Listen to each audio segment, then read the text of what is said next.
Let me go back to what the President just told us. We appreciated the effort that the Senate had exerted already, try and come up with some money, identify resources with which to pay to the retirement fund. But actually, the recommendation that we submitted on April 16 would not even require the government to take money from the FPOT to give it to the retirement fund. Because when we put that recommendation together, we know that the fund has a life until next year. And we do have the time, but we didn't take the opportunity to start. I suppose most of you who were in Govindo's court heard me say that, you know, if we started the action back then, we would be on our way already to solving the problem that is facing all of us. And not just us, the retirees. It's going to be the entire community. Agnes was pointing out that it's going to affect the businesses. It's going to affect practically every citizen living in the CNMI. Because, look at it this way. There are over 3,000 of us who are receiving benefits. Each of us represent maybe 5 or 6 people in the family, or maybe sometimes more.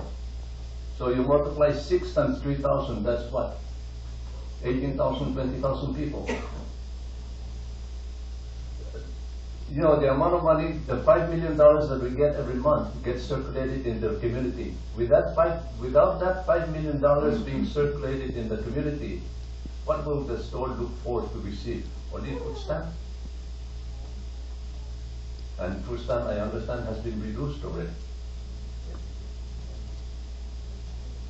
You know, your board, your CRA board, we have worked hard and without any compensation.